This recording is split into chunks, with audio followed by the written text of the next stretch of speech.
What's poppin', everybody? Welcome to the latest episode of Floppy Drop. We're going to be kind of doing a slight split since we missed last week. We're going to cover a few books from last week. I would say last week was definitely a better week than this week. Yes. Yeah. You're like, ugh. So we'll be covering a few from last week, a few from this week, and just hold on to your butts. I don't know what else to say. But as always, I have my main man with me, Drew, aka Dolan, aka Heavy D. What is up, brother? How are you? Hi. So Hi. yeah, if you guys tuned in on Tuesday, I was coming down with a bit of a cold. I've been taking some the heavy duty nuclear warfare medicines to Drugs. fix things. And, Drugs. a little bit. He takes the drugs. The drugs, yeah. It's helped. I'm getting better. There's still a little bit of a cough. I took a suppressant. So hopefully I'll be sounding a lot better tonight. And the mucus is cleared away from my brain, so it should be a little bit clearer in the mind. Yeah, I told you sounded better. I texted you this morning. I was like, hey man, just want to check in. Are you feeling okay? Do you want to rest? You're like, no, let's do it. We can do a short and sweet episode. And I was like, all right, cool. And I was like, is he just saying like, yeah, no, that's cool, we'll do it. And he's gonna sound like he's on death's door, like death's door, whatever the hell it's called. And then you got on. I was like, oh dang, no, he sounds like really good. So kudos. I'm glad hopefully you are feeling better as well as sounding better. Well, I ran a 10K this morning. I ran a 10K yesterday, so I'm feeling pretty good. Yeah, so for those of you that don't know, Drew likes to run outrageous amounts, and I like to say I'm the fittest fat guy you'll ever meet. Okay, Drew's not fat. He's tall and lanky. Like the lies that are being spread. But no, I forgot that you tend to run a lot. So kudos to you for doing that. I applaud you. I did not run that much. Thank you. I will give a forewarning. River is being an agent of chaos, so you might hear some background noise. I'm going to try to cut it out when possible. But he is on, like, I walked in maybe 20 minutes before we went live, so he's like man on a mission of being destructive right now. So apologies if you hear some background noise.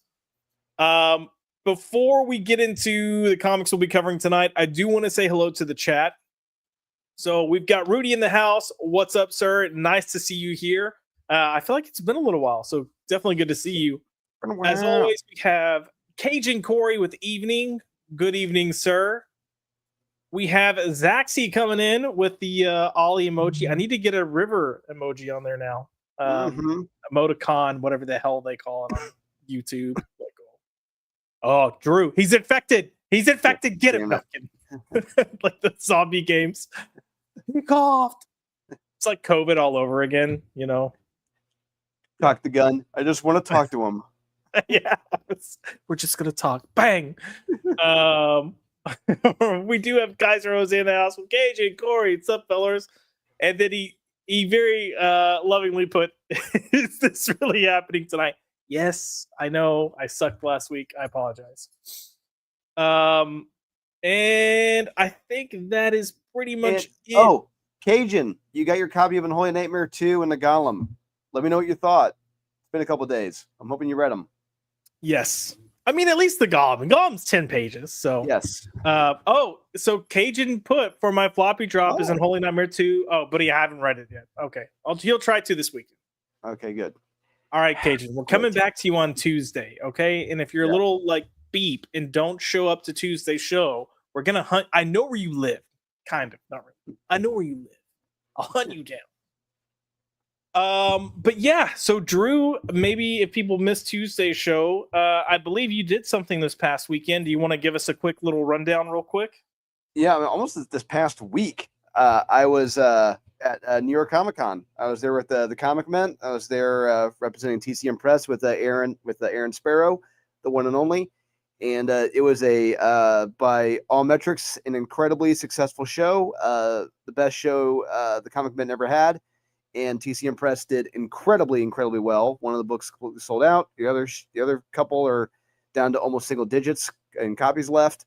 So, TCM Press is really up and running. And we are continuing production of Silent Nights issues 2 and 3. So because the pencils are already done for those, so the inks are being done for those right now. Oh yeah, I just got I'm not sure if maybe I sent it to you, Josh. There's a certain cover by a certain artist. He's inking it right now, and it's turning out great. And I cannot wait till it's done and we can reveal it. Because actually, you know what, Josh? I did not send it to you, but I'll share it with you. We can't share this out public, but I want you to see it. So For sure. I was like, wait, did I miss yeah. something? And I was like, it could have been a few days ago, but hopefully. Okay, yes, you did send me early SketchUp. renderings. Yeah. Yes. Yeah. Because I was like, oh, that looks freaking amazing. But yeah, this kind of inks coming in here looks bomb.com. Okay, Yeah. so yes, you did send it to me, and it's what I thought it was, but I was just I wasn't sure at the moment. This is what happens when you have to speak in code because Drew's working on like 50 million books. Yeah.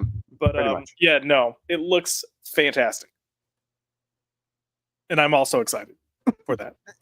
So Me too. Sorry. Drew's so excited he's Me too. dying, guys. Yeah. But yeah, no, good. Tons of success at New York Comic Con this past weekend. I'm super happy for you. Yeah, the only downside was that I didn't get down to Artist Alley. I only got down there once, which was on Wednesday to say hi to Marat. But we were just that busy. Honestly, I haven't had the chance to see the numbers in attendance, but I really feel like this year's show had the biggest numbers in attendance ever. And I mean, not just that, the sales at the booth reflected it. It was insane. Nice. Good things to hear, and good for you guys on having solid sales all weekend. Because I know Dallas was just not what I think anyone wanted Dallas to be when we were all there. So glad New York rocked it out. And Gajan did add, as far as reading Unholy Nightmare 2, he said, I got plans on Saturday going to LSU Vanderbilt game. Oh, come on. LSU's going to win that. Wait, you going to that game? LSU's got that in the bag. Come on. In the bag. Come on.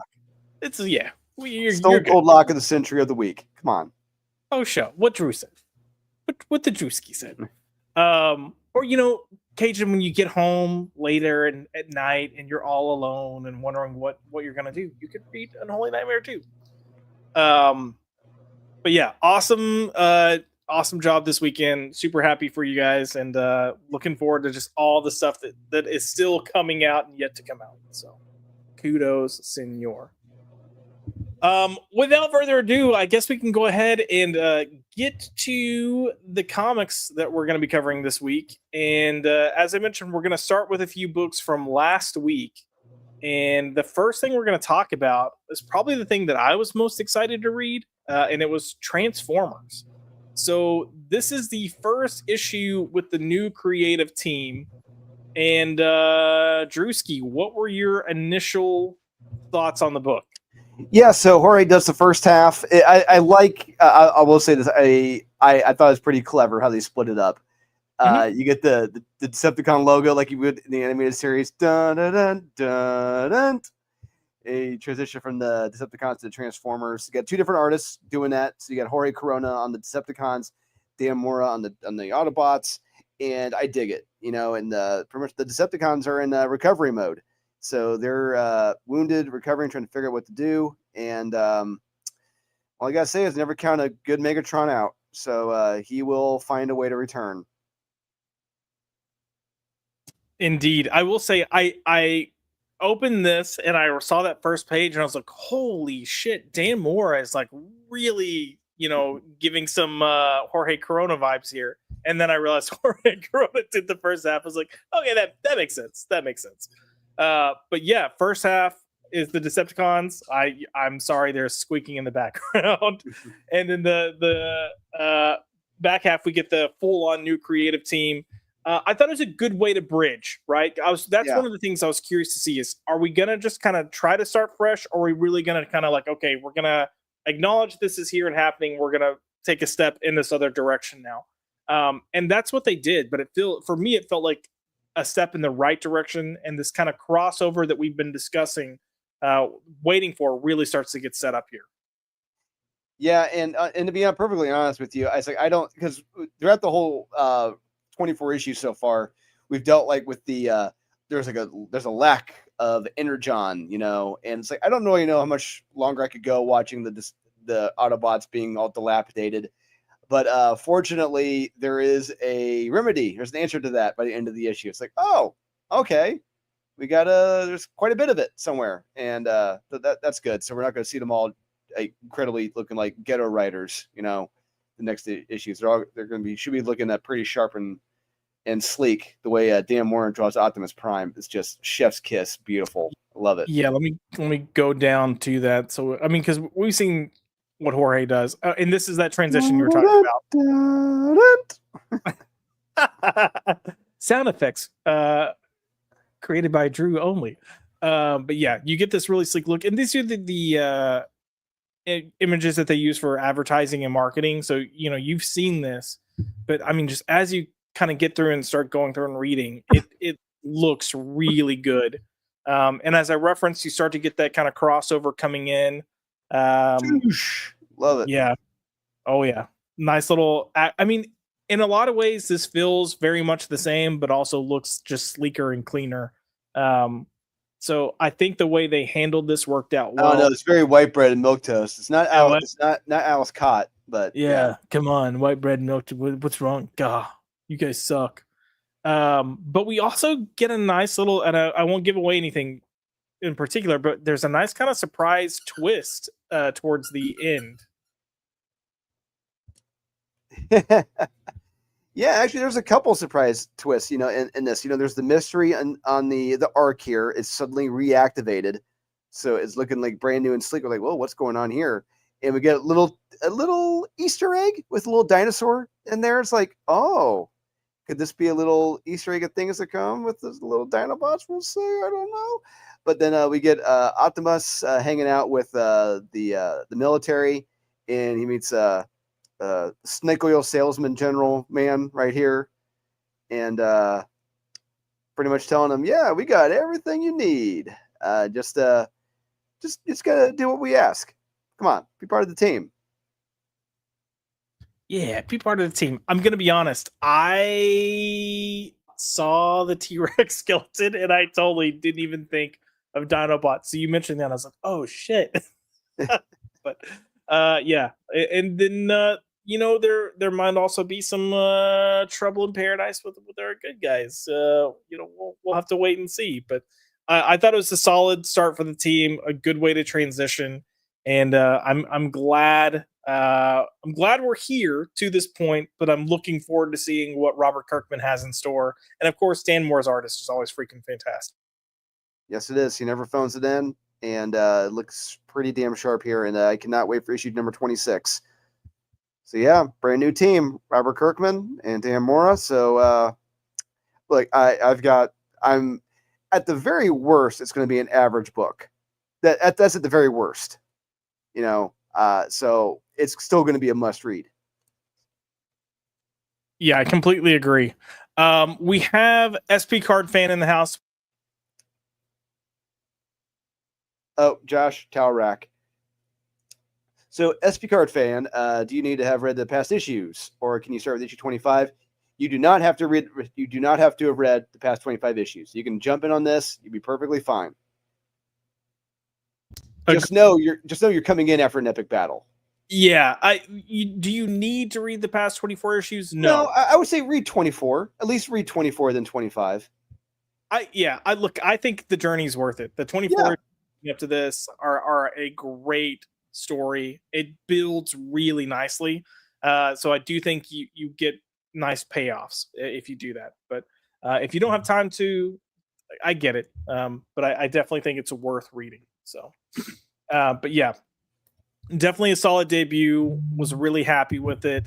I was curious to see what the people on League of Comics Geeks thought about it, because they were the ones that were complaining. Yes, they were. Oh man, we were looking at these comments going back months. People talking about how worried, concerned, and how much they didn't like the news of Robert Kirkman and Dan Mora on the book. It was very shocking and surprising. It's like, why would you not want two of the best creatives right now on the book? Right. Agreed. I will say, to my surprise, the opinions seem to be really positive about it, despite the people complaining. So it got a 4.4 overall rating, and there wasn't like a ton of backlash or naysay or people just being, you know, stupid retards. So, No, and that's uh, one thing people need to understand. Like SPCAR fan, going into this issue, it's a bridge issue, so mhm, uh, don't expect that much action. But yeah, still, there's a lot of drama, there's a lot of suspense, there's a lot of Easter eggs, a lot of things to come, and yeah, it's in terrific art. agreed. I expected to see a lot of 1 and 2 star reviews, and I didn't. So that was surprising. Yeah, me too. But yeah, let's go ahead. I do want to move on to another book that came out last week. That was also potentially highly anticipated, and that is DCKO. So Drewski, I'm gonna kill this dog. What were your thoughts on DCKO? Look, how should I say this? I read this, and how this was sold to me, you know, looking at the video, or looking at the interviews, reading the interviews, looking at how Josh Williamson was so excited about this book, how exciting and kick-ass it's going to be. But my one concern was Scott Snyder into this, because like he is the one killjoy. He is the guy who will kill fun. Him and Al Ewing just have this allergy to fun. They just kill it, and that's what we have here. And honestly, I wanted to have fun with this. I wanted to enjoy this, but I didn't.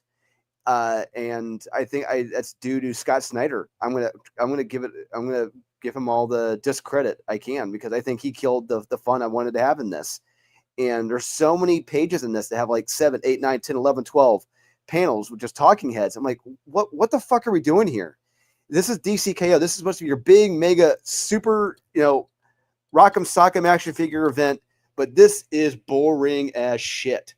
And I'm blaming wholeheartedly, wagging my finger at Scott Snyder, because Yeah. he killed the fun in this. Well, I mean, even looking at this, like you've got all of this just exposition going on here. And what's crazy is like we've been setting this story up, and then we had that like setup issue, right? That was leading into this, that was essentially just the retelling of Superman number 30. And it's like, what are we doing?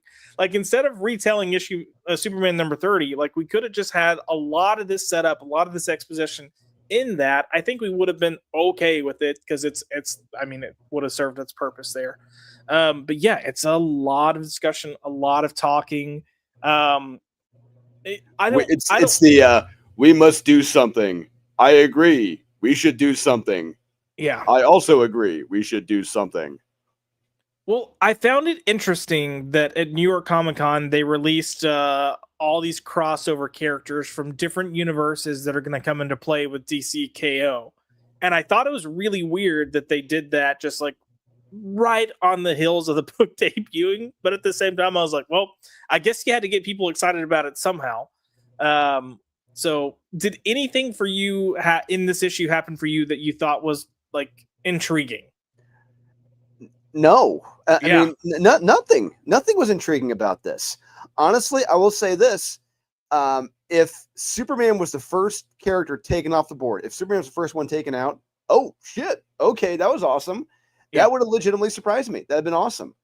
I kind of predicted Batman to be the first one out, because that's since Deceased started, like, or DC versus Vampires. Yep, Batman's the first one off the board, and it's like, come on, that's pretty predictable. Make Superman the first one off the playboard, the playing board. But it's just a lot of talking heads, a lot of setup, a lot of saying it's not fun. That's all I'm going to say. There's nothing fun about this. Yeah. Did you happen to see I swear, he hasn't been squeaking this the entire time you were talking. And the moment I unmute, he starts squeaking. I'm kidding. This is driving me crazy tonight. Did you see the image that they teased from New York Comic Con for the characters that are going to be coming in? Yeah, I didn't give a shit. I did not care. I mean, and now this really solidifies. I really don't care because hey, Scott Snyder's involved and he's a killjoy. He's going to make this incredibly boring. Yeah, I feel like if we had, I don't know, if this were a different project in a different time, maybe If this were I Jeff Johns doing this, yeah, I would be. You know what? I'd be more comfortable with this. Oh, agreed. So for those of you that don't know, they announced at New York Comic Con that other characters would be coming into play for DCKO, and they're not DC characters. But some of the characters that were shown were you've got Sub-Zero from Mortal Kombat, you've got Vampirella, you've got Homelander. Yeah, you know what? I'll say this: the one guy that should have gotten to do this is the one who did the Fortnite DC crossover. The guy who does Dan Slott's work because he's too fat and lazy. What's his name? Christos Gage. Christos Gage, yes. Christos Gage would be perfect for this. Yeah. Because he knows how to have fun. I do want to ask you, Drew, though, because some of the characters that they showed joining in was one was Annabelle from the like Conjuring series, and I was like, "What the fuck? Why?" That look, the others that I mentioned, like Sub-Zero, Vampirella, Homelander, those I get. They're all kind of comic booky characters. That one, I was like, "What? What?" But now, this is there's a problem here because, like, okay, you're bringing in these characters, advertise this shit more. I should be seeing this on websites I go to. I should be seeing this on Bleeding Cool. I should be seeing this on Cosmic Book News. Batman versus Sub-Zero or Wonder Woman versus Harry Potter. I want to see. Yeah, sure, whatever. Let's see this crap. Yeah, advertise it. You're not. They're not. No, this is just fucking lazy. Yeah. I mean, this should be a big deal that you've got all these characters kind of making a presence in the DC universe. Yeah, bring in the Watchmen characters. Bring in all the Watchmen characters for this. Holy crap! Why not? Like, go balls to the wall if you're going to do it. But I will say, aside from Annabelle, the other character that I was like, wait, what? What's the bear from Beneath the Trees Where Nobody Sees? And look, I liked that book. I enjoyed it. But I was so confused. And I was like, oh, it just seems weird. It seems weird, but after this opening issue, the opening gambit, I'm not expecting to have fun. That's all I'm going to say. Yeah, and which is kind of the sad thing, right? Like that's the sad kind of disappointing is that it should be fun, and I don't know if it's going to be fun. It's good. It's not going to be. We're going to be bored to tears with Scott Snyder's purple prose, where it's just we're going to be getting into. He's going to be really getting into the not just the characters who are left, but like the actual the lines on the board themselves. You know, there are different dimensions in between the lines of the characters and the verses, and it's like, Scott, stop, just stop, just have fun with the damn fight. All right, my God. Yeah, it's I don't know. I will say, because I think some people might go like, oh man, you're kind of being harsh for that first issue because no, absolutely not. Well, and that's what I was gonna say. This is supposed to be the debut issue of a major DC event that's now we know crossing over into other brands. And it was they did not start with a bang. I'll just say that. No. And if you're gonna do an event, make it start off with something big. Then if you want to bring it a little smaller and tighter for a little bit and then build back up, great. But catch people's attention. I'm not gonna lie. Comparing this issue to the that X-Men event kickoff from 2 weeks ago, that was better than this. Agreed. I agree. And I wouldn't have put money on that, but same here. I feel ashamed saying that, but hey, it's true. Scott, you shat the bed here. Yeah. I'm I am not going to lay the blame on Josh Williamson here. I refuse to, because I think he wants to tell a fun story, but I think Scott Snyder is killing it right now for him. Yeah, I mean, there's a good chance. I do want to turn to the chat because I know a few of you are kind of sharing your thoughts in here. But JK, hello JK, nice to see you. But I thought the first part of DC KO was a snooze, and yeah, I mean, like Drew said, it's a bunch of talking heads, and we should do this, and we've already kind of been getting that for 2 issues and to a degree. So we didn't need a third issue of it. Salty Traveling Sea put FDCKO with a rusty chainsaw, weak sauce, just at LCS where owner was ragging on it. Hey, but according to certain people, DCKO is going to save the comic book industry. So, that's a look, that's a hell of a paint chip they're eating there. Holy crap. Yeah. I'm hoping for the best, but this was not a good start. No. We do have Ezekiel in the house. Evening, everyone. Hello, Zeke. Nice to see you here. For whatever reason, we're talking about Al Ewing. I had mentioned that Al Ewing and Scott Snyder are killjoys. Like they're the two creators right now where they could take a fun concept and make it boring as hell. Yeah. Well, Scott has good ideas. He just tends to get in his own way. Just like Al Ewing. Al Ewing, after talking with certain creators, like, okay, he sounds like a great idea, man. He can sell a ketchup popsicle to a woman in white gloves. Awesome. But when it comes to executing a full 22-page comic book, making it fun, he can't do it. I feel like I need to make you a T-shirt that says I can sell a ketchup popsicle to a woman wearing white gloves. I've never heard that before, but that was great. That was Tommy Boy.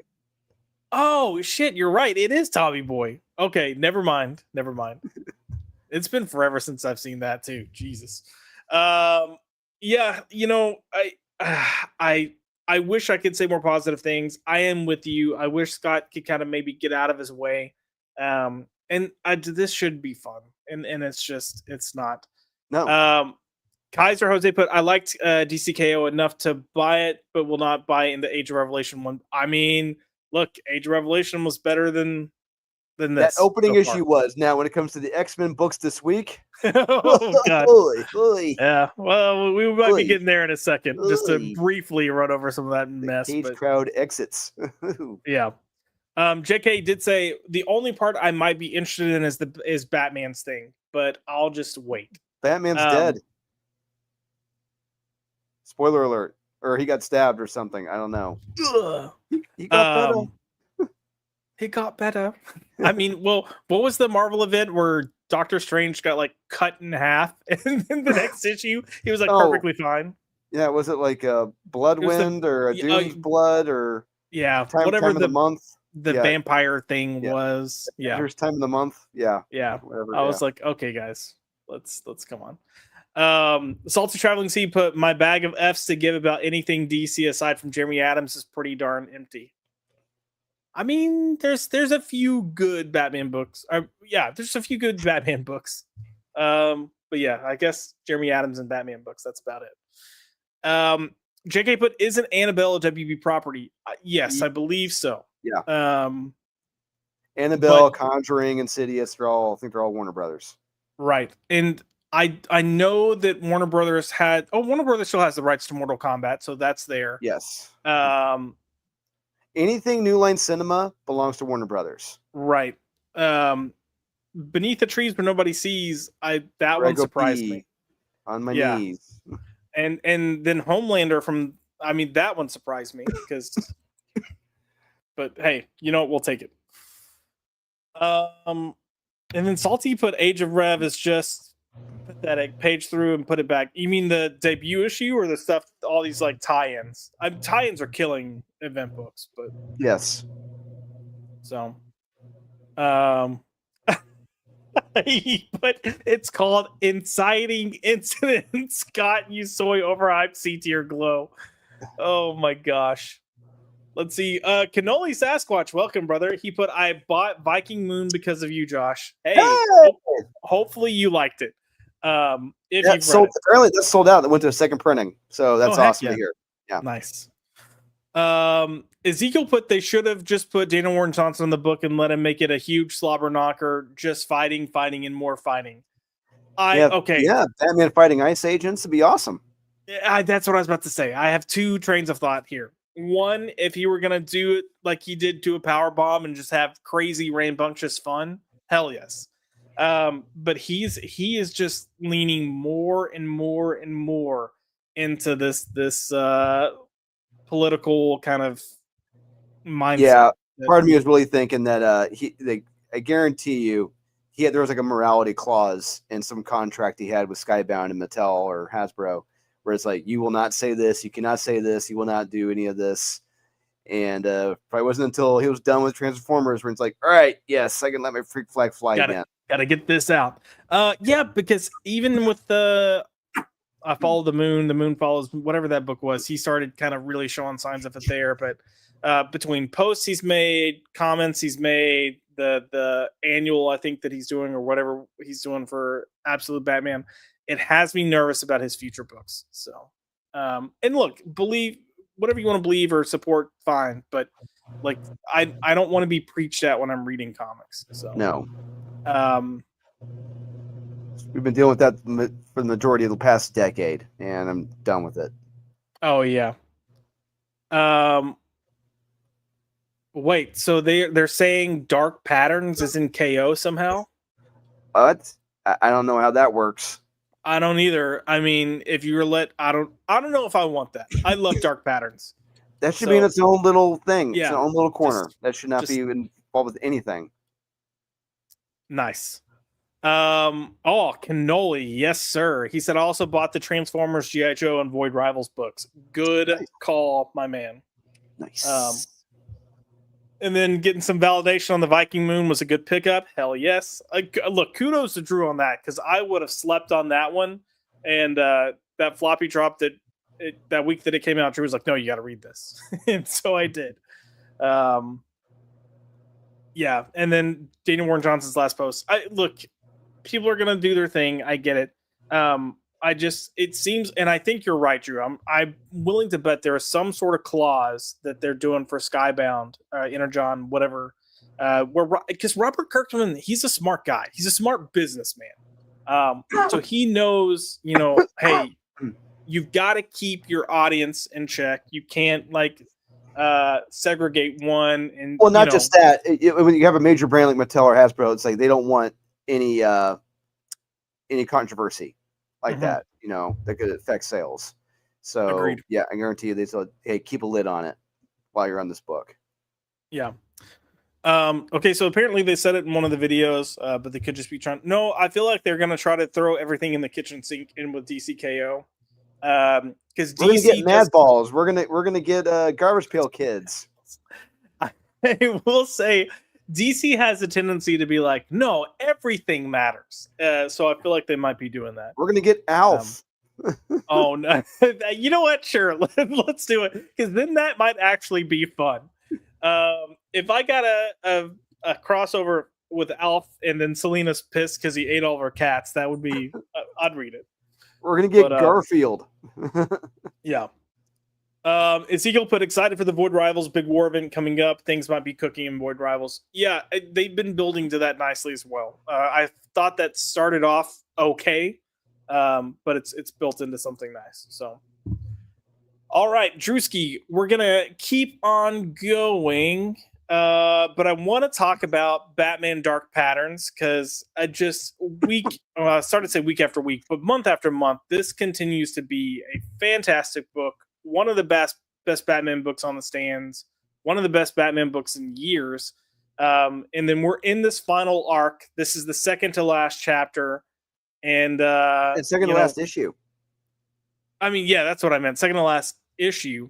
And then we've got this new villain that's the Child of Fire. And there might be some connections going on here that maybe we had suspicions about at the beginning of the series, but also maybe they're not quite what we thought they were. What did you think about this issue? I really dug it. I think it was pretty smart keeping this to 3 issues. And I like how it's all tying in together in that he's going back to when the great Gotham fire and the guy's trying to replicate it. And is Batman hallucinating right now? We don't know, because he could be, because he's still recovering from the gunshot wound. He could be infected. He didn't take the medication that Alfred gave him, so he could be hallucinating everything that's going on. Could be tripping balls on seeing the 1800s, the Great Gotham Fire. But I like what they're building here in this setup to this big finale in the next issue. These page layouts, once again, Hayden Sherman is so fucking good. Yep. And he's just killing it. I hope we get to see him on more projects in the future, and not just absolutely Wonder Woman. But yeah, just seeing a Bruce Wayne, young at the game, but still just wounded and potentially losing it mentally. It's great, and I can't recommend this series enough. Yep.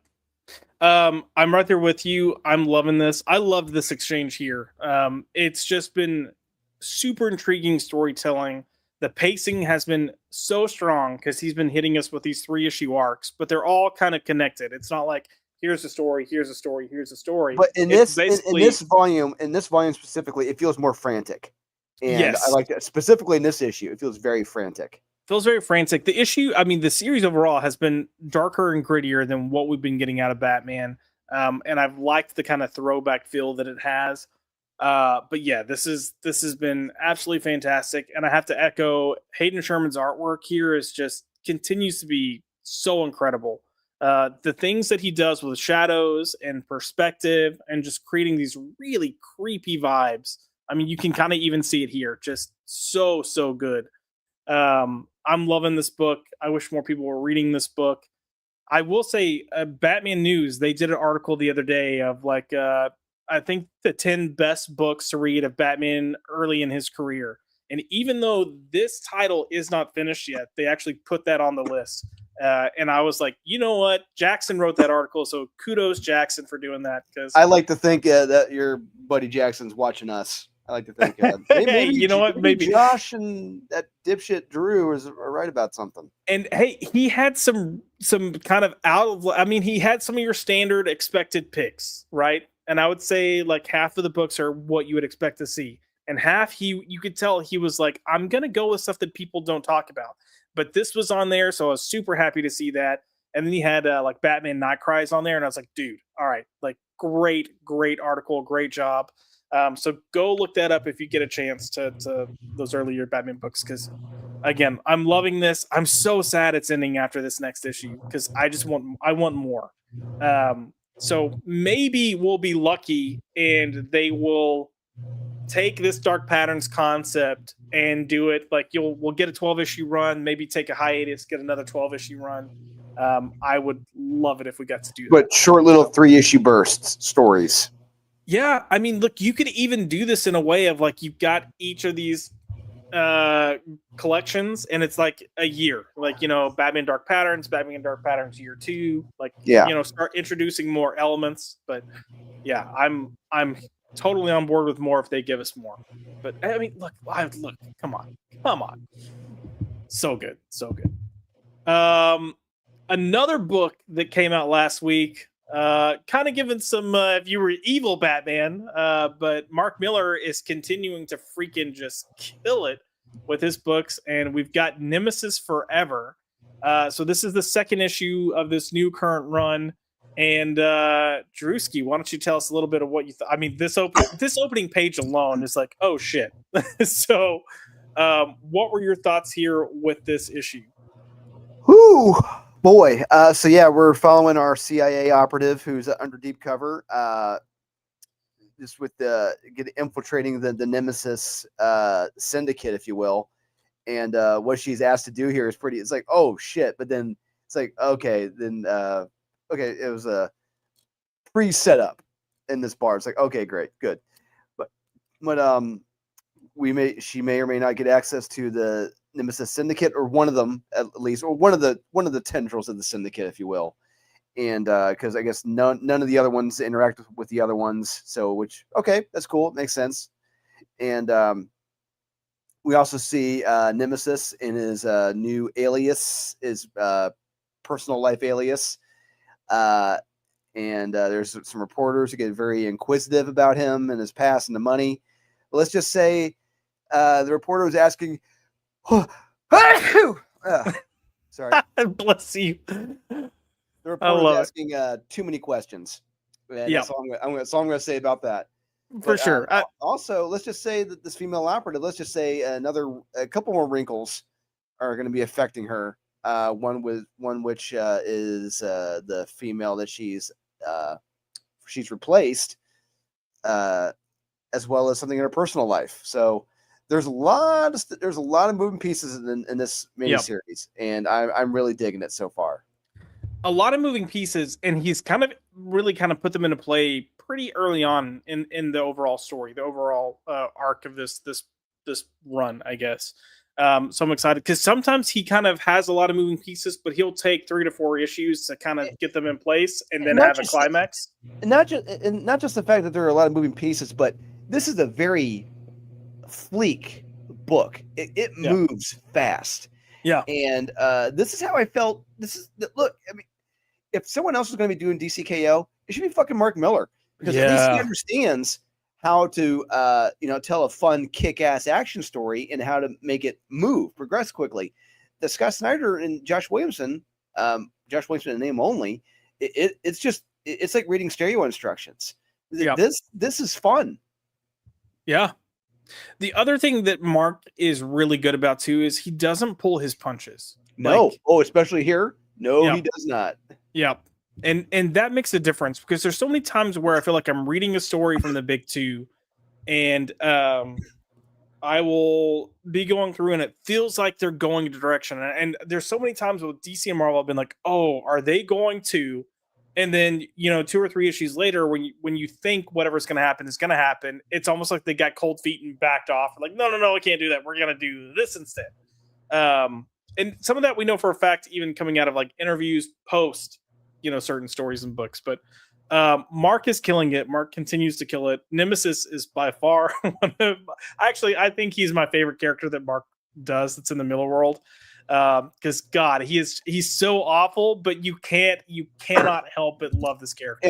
And speaking of the Miller verse, the Miller world, there are a couple other names brought up in this. Like Edison Crane, like, oh, we're gonna have him. He needs to help us. Oh no, he's dealing with something else in the Amazons. And then they bring up the ambassadors, so they may or may not have a role to play to come in this run. But we'll see what happens. Yep. We're going to end it there for the books for last week. So if there's something that we didn't cover from last week that you're like, bro, what's wrong with y'all? Just, put in the comments after the show, and then maybe we'll talk about it at some point. I do want to turn to the comments just real quick. There's a lot of conversations going on about Rockefellers. Rockefellers is building. It was a little bit of a slow burn. I love the family dynamic. I felt it was too slow. Right. Don't die, Drew. Don't die. He was doing so good at the beginning. And then unfortunately, we're gonna keep this week's books very, very light. There's not much worth talking about at all. But yeah, the sister's origin, definitely tragic. And Ezekiel put, I wonder where the Stark Pattern series falls when it comes to the best Batman. I'd say it's going to be on the outer rings of the top 10, probably maybe top 15. Yeah, I mean, look, there's so many Batmans. There are so many Batman stories, and you're acting like there's been like 100 years of Batman stories or something. Right, yeah, for real though. That is a tough question, Zeke. But I mean, look, it's definitely on my you must read. The crazy thing with me though is I'll go back to Legends of the Dark Knight, and they have a lot of those 2-issue stories that are just banger. And for me, this is reminiscent of that. So that's why it makes it hard to kind of pinpoint where would you put this.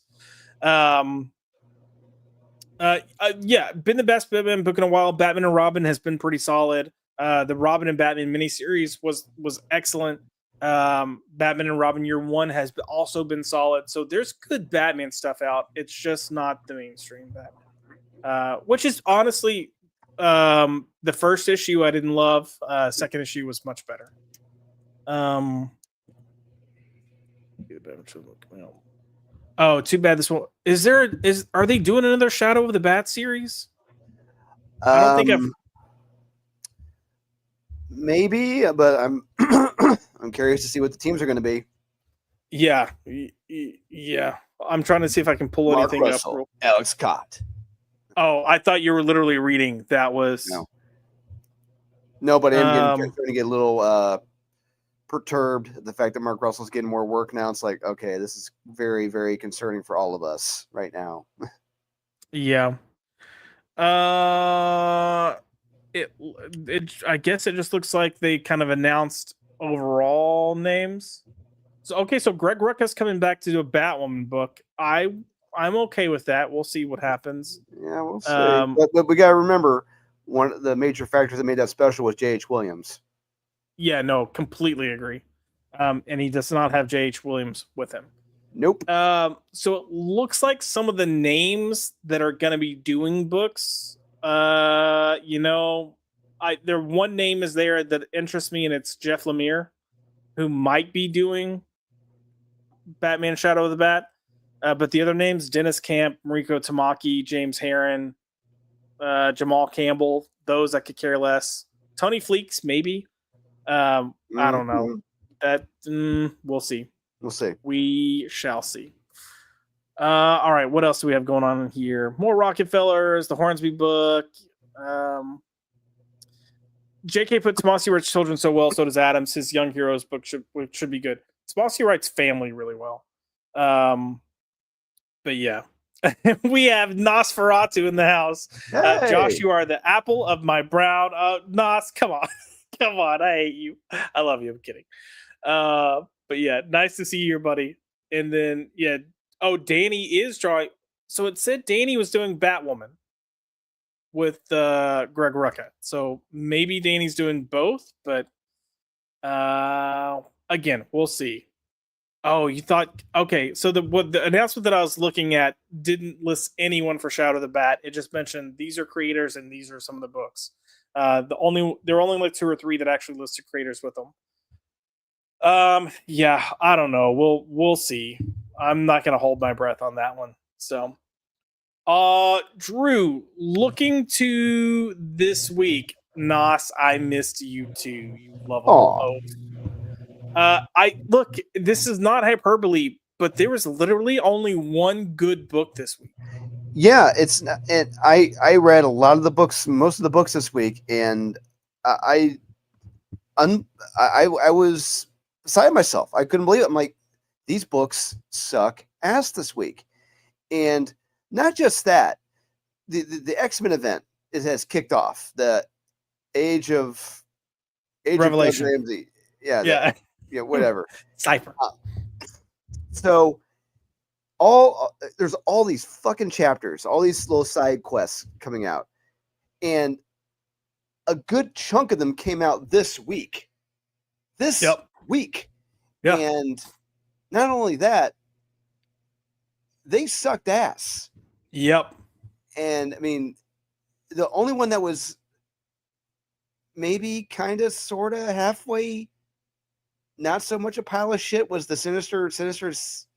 Sinister Six, yeah. Yeah, whatever. Wait, are you saying Iron and Frost wasn't your favorite? Yes. It was the worst one in my opinion. That last page reveal, I just wanted to smash my computer. I just, God, I read that and just, God, everything about this event is stupid, and except for just. I'm saying it right now. I am avoiding these side quests like the plague, and I am just going to be reading the main overarching story because this is stupid. I will say we will very quickly go over those 4 X books, but I'm not going to be reading them. I'm going to be skimming them because they were that rough. But to speak of something positive from this week, I will say The Incredible Hulk, which I did not read. I haven't been reading this book. I'm behind. But you surprised me and said, hey, this is like the one recommend I have. And I was like, oh. Yes, this was phenomenal.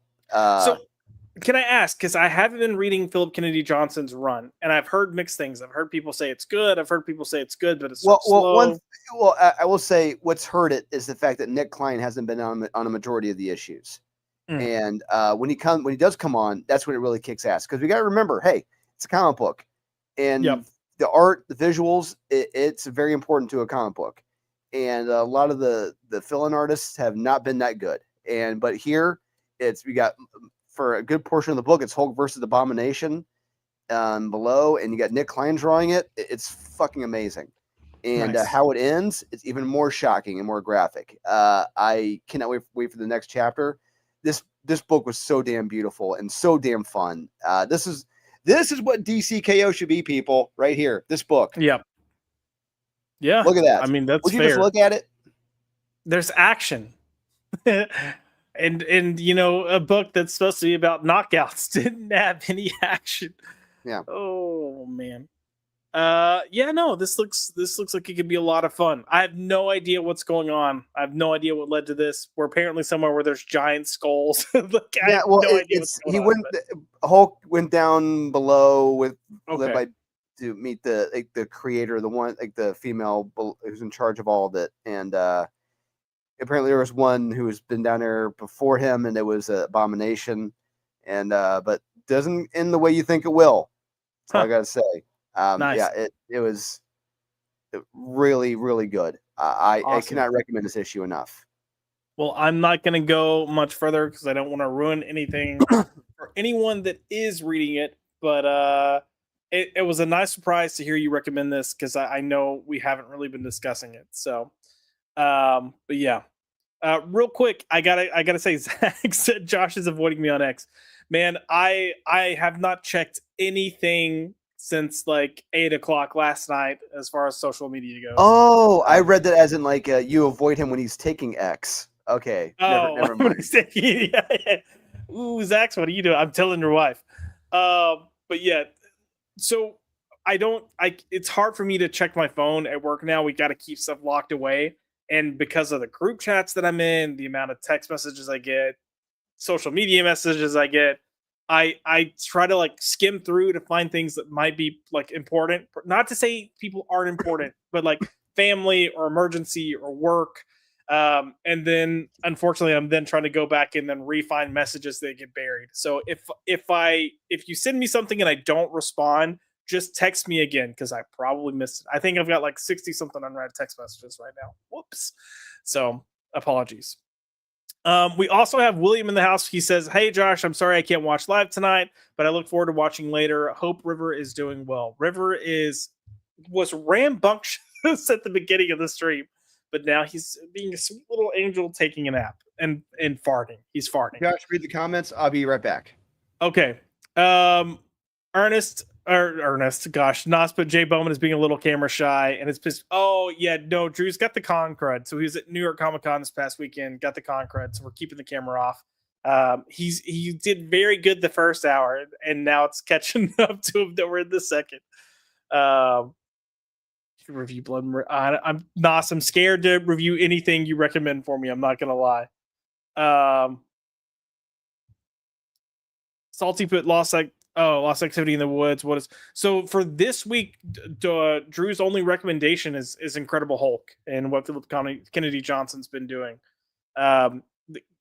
This week was rough, and we were talking about it backstage. Well, we were texting earlier and talking about it backstage. But Drew and Wes don't even know if they're going to do a best of the week because there were so many just rough books. But yeah. It's Zach's giving him I'm too popular, peasants. 2021 to 2025. Oh no. I don't know what it's been, but the past few months I've struggled to keep in contact with people, and I'm just like, oof. And I do think part of it the past like 2 to 3 weeks is me every 5 minutes being like, where is this little shit, referring to River?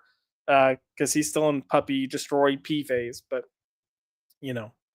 and it's salty. Josh sounds like Sydney Sweeney, too busy to take my DMs. Well, yeah, no. Oh shit! No, I do need to respond back to you. So, see, I'm telling you, like, I will be going, and then it's like I finish something, and I'm like, oh shit, I needed to do this. Yes, So yes, you do. I'm gonna make sure I do that immediately after this and go respond to you, Salty. I'm sorry, that is 100% my fault. And yeah, tethering works with puppies, absolutely. But all right, Drew, are we ready to quickly go through these X books? Yeah, let's do it. All right. This was a shit show. We're Let's do gonna it. start with the one that I guess maybe probably should have been the big one, the good one, maybe. And it's Unbreakable X-Men. Sure. Because This it's the one that so Simone's what? doing.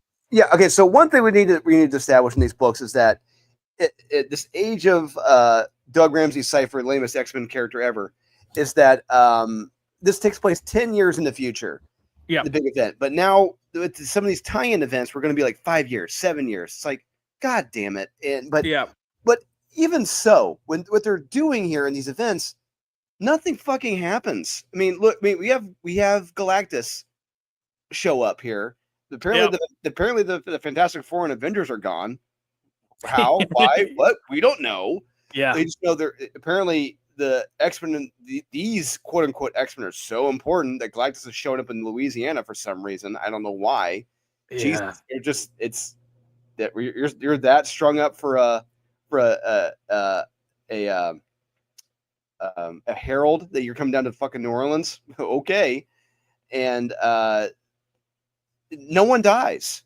No one fucking dies, except for Rogue, and it's just like, really that's it. And Gambit mysteriously goes blind for some reason over time. Oh, okay, sure, but it just, I'm reading this, I'm like, is this it? It's just. Okay, and this is also another book that centers around Rogue. We're gonna get to that one, which is even fucking weirder. Yeah, so you kind of get like two versions of Rogue going on, or two Rogue. Like, it's weird. This tells me these guys had no fucking clue what the other one was doing. Yep. Agreed. And just not just that. Okay, look. Okay, one. Okay.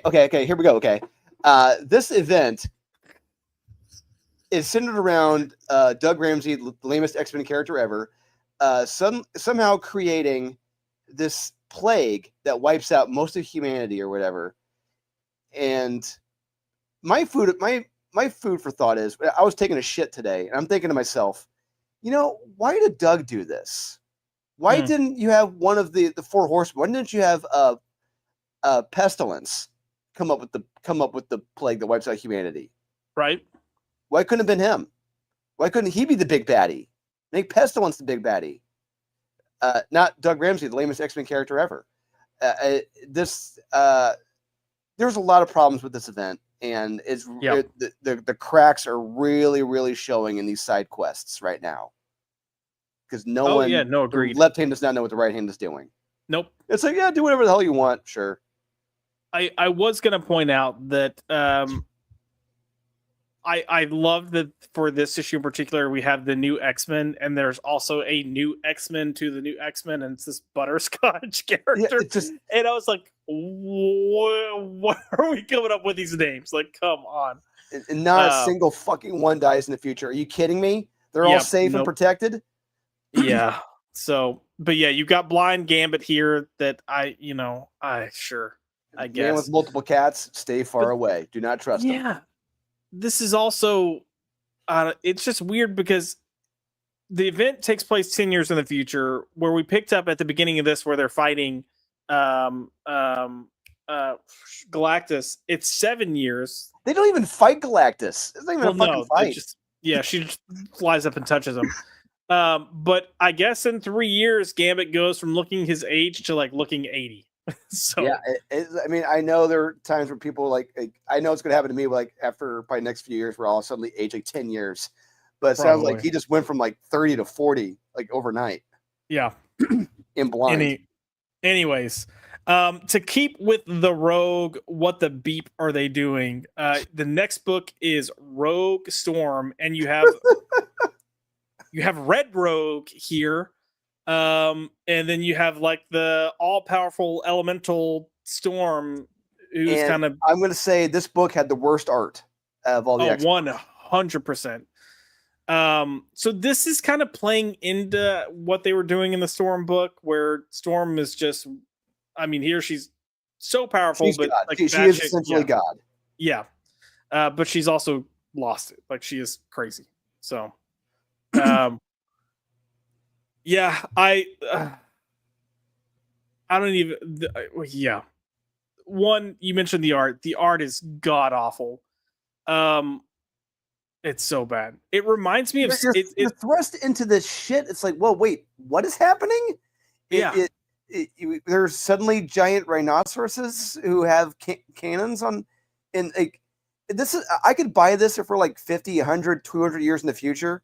This Right. is only like 5 to 10 years in the future. Yep. What the fuck happened?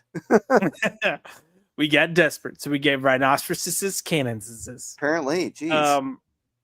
Yeah, the art here reminds me of like if you could take Georges Janty and Frank Miller and mix them together, and that's not a compliment, like modern day No. Frank Miller art. But yeah, this is just weird. And then you've got this whole thing with Red Rogue now that this was fucking stupid. It's like, wait. So there are two rogues? Yeah. We're doing that Superman red, Superman blue shit with both Rogue. Yep. And Red one Rogue gets jealous and of the Green other Rogue. one being with. It's like, oh my fucking god. Yeah. This is the issue that really just kind of lost me. Like, what the beep are we doing? Yeah. Bad story. I don't. Bad art. I don't think they had an idea. I really just. They just want to make a melodrama, and it's a boring melodrama at that. Yeah. It's just like this. This is in the future when like things are desperate. Humanity's pretty much in the U.S. is gone, pretty much like on the East Coast. Yep. And they're having to spread west, and it's like, but there's no desperation really. Nope. At least with Age of Apocalypse, you felt the desperation. Humanity was gone. Yeah. And no, agreed. You have certain factions fighting against each other, and here it's like I don't even know who the good guys are, who the bad guys are. I don't know what the fuck's happening. Nope. Especially here. Like I was so lost. All right. Enough of that. Let's look to the book that was honestly okay out of these. Like out of the tie-ins, this one seems like it's the most intriguing. And it's Sinister's 6. And we've got a lot of cool characters here. So we've got like Havoc, Omega Red, you've got Black Cat, Venom, Domino, Venom. Was it another Domino? Because it seems like I think it's like again a new Domino. Yeah, it might. Yeah. But I mean, this one on lineup alone, I was like, okay. Jaffiel. Yeah, art is okay. Oh, I forgot Misty Knight and you got Charlie's Angels going on here. Yeah, I forgot about them being in this. But yeah, this one, if anything, was interesting. It was interesting, but I will say at the same time, these fights sucked. Yeah, the art. This is where the art let me down. Yeah. I think this might honestly, it may have just been that this is what I wanted to be the good book based on the team. Because I saw the team and I was like, you know what? There could be something here with this team. I would be interested. But not just that. My train of thought is, if this is an alternate future, if this is going to be an alternate timeline now, which we're establishing, right. Let's see a body count. I want to see some bodies. You know, like these characters you're establishing. I mean, clearly this is not going to be the set future going forward. I mean, if these creators think it is, they're smoking crack. Just we need a body count in some of these books. Some of these characters that we thought were going to be untouchable or whatever. No, let's see 1, 2, 3. Let's see some of these bodies drop.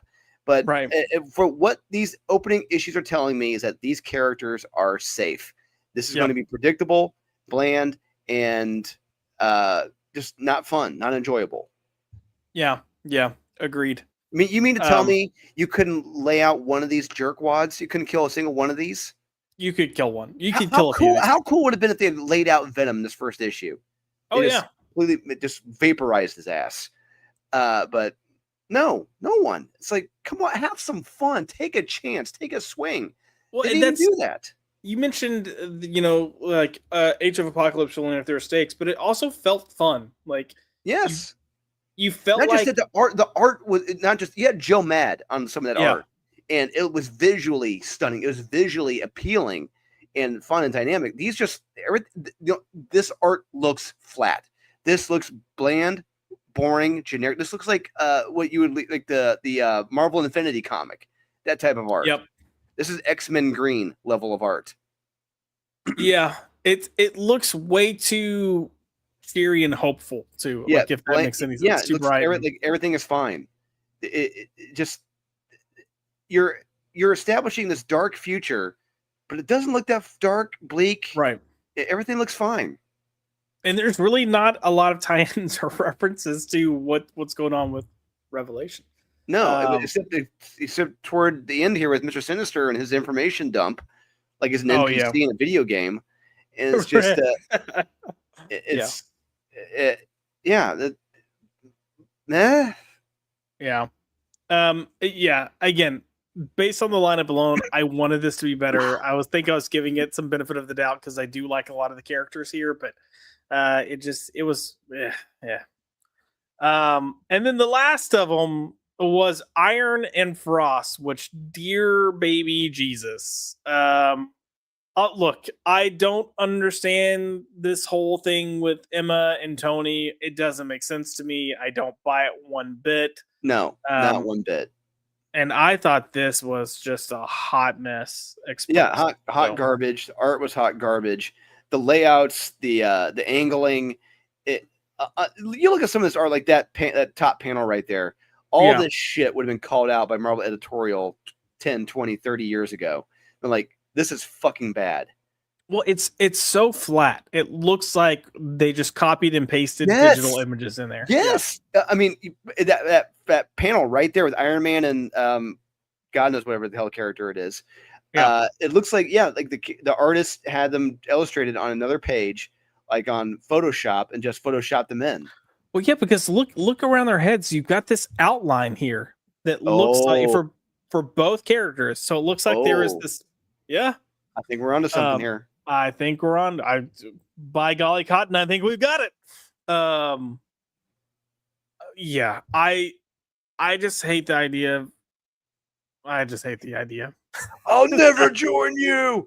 It's like No. I get out of my sight. It's just this is just Yeah. boring, Some- melodramatic crap. And if there are characters I hate. I can just tell instantly that when they're written completely out of character. And Tony Yep. Stark in this whole issue is written completely out of character.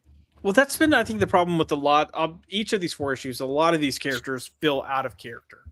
But yeah, Tony, I don't know. I feel like Tony's been out of character for a while now. Like ever since Christopher can't write well, it's been rough. However, We made him a morphine addict. Yeah. yeah. However, Joshua Williamson is coming over to write Iron Man like soon, right? Not soon enough. Yeah. But again, what Joshua Williamson are we getting? Yeah. Is he going to be true. phoning it in at the whims of Marvel editorial? Quite possibly. But yeah, you did mention the reveal at the end of this book, and apparently this virus that's killed most of humanity, it turns him into literally an Iron Man. It's like, yeah, huh? yeah. Sure, whatever. Who cares?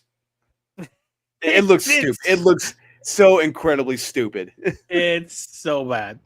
And this virus, for people that don't know, like it's killing most of humanity, but the ones that it doesn't kill, it turns into a mutant. How does that work? Nobody knows. You just got to go with it. But yeah, if these are the ideas that are going to come from that, then I'm like, no, I'm good. Thanks. I'll pass. But yeah, I'll be curious to see if any of this at all plays into the main storyline, or not. And I kind of hope it doesn't. So womp womp. All right, let's go to the chat real quick and see if anybody has anything to say about the X books? Let's see. Just what's your gig? Wait, what? This is why I can't do streams with Nos. Like, I go to try to find where I left off with comments, and I see the Tethering Puppies comments from JK, and then I see Nos come in with Josh. What is the lowest tier in the gay nerd community? Like the Yu-Gi-Oh guys ostracized?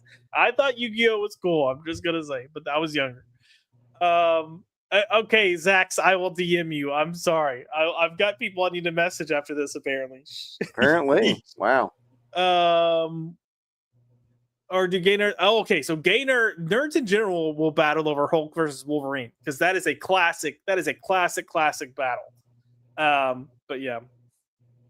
It looks like there's really not a lot of talk about the X-Men, and you know what? Rightfully so, because those books are The less said, the better. Yeah, not great.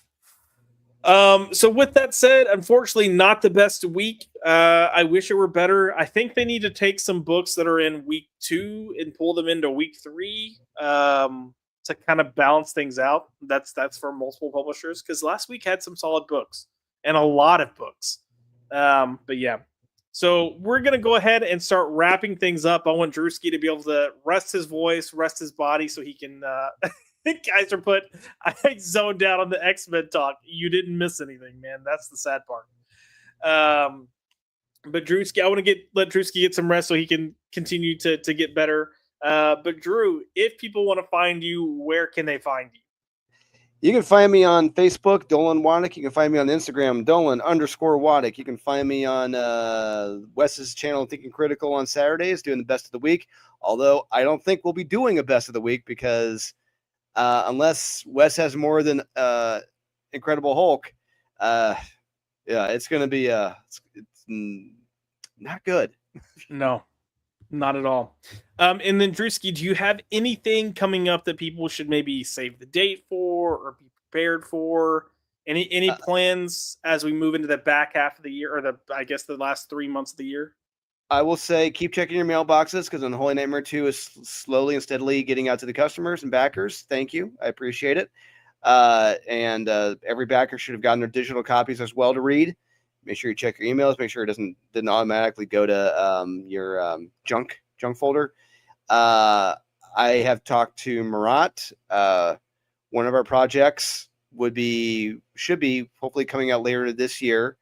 The Counterpoint Lethal Ladies should hopefully be coming out later this year, if not next year. That was a project we've been working on the last 2 years. But I think, we're a couple of the TCM books are in production right now. But yeah, things are in motion. Those are the only ones I can speak of right now. Nice. Well, as things come up and can be spoken of, you know that we will be discussing it here. As for the channel, I will say, MegaCon, stay tuned. There will be some big, huge announcements for MegaCon. When is MegaCon? That is in March. I think. Okay. I think late March. Sweet, Jaffiel. Well, with that being said, we are here Tuesdays and Thursdays most of the time. I think we'll be falling back into a normal schedule moving forward. So stay tuned. If you want to follow the channel, you can follow us at ByPopped on Twitter. If you want to follow me directly, where you're going to get a whole lot of just randomness, you can follow me at Joshua L. McDonald on Twitter. Don't DM me because apparently I'm not going to respond. It's not even apparently. It's just I'm sucking at life right now. But yes, thank you guys for being here. Thanks for being in the comments. We're going to pray that next week has better comics, like fingers crossed, because this week was rough. I had a work event last night, so I came home and was trying to read as much as possible late. And then on my lunch break, I was so bad because I was like, there's not a freaking good book for me to read. And I'm using my lunch break for this. Yeah, so, I mean, I literally all day yesterday, I'm on the couch reading, and because I'm still kind of ill and not really doing much, I'm reading I'm like, Jesus, I would rather be working out for an hour straight, 2 hours, than reading most of these comics right now. I think I got like 40 minutes into my lunch and I was like, can I not get one good book? Yeah. I was so mad. But yeah, next week we're going to say a prayer that it gets better. And as always, again, thank you guys. Thank you, chat. If you will, once the stream is over, please go comment. Let me know, what did you read this week that you liked? What did you read this week that you hated? Maybe you read something this week that you're behind on. But just go share what you're liking in the comments, and let's keep it, keep some good combos going there. But thank y'all. Have a good night. I'm gonna finish this and go DM some people, so stay tuned. Until then, I will see y'all next week. Good night.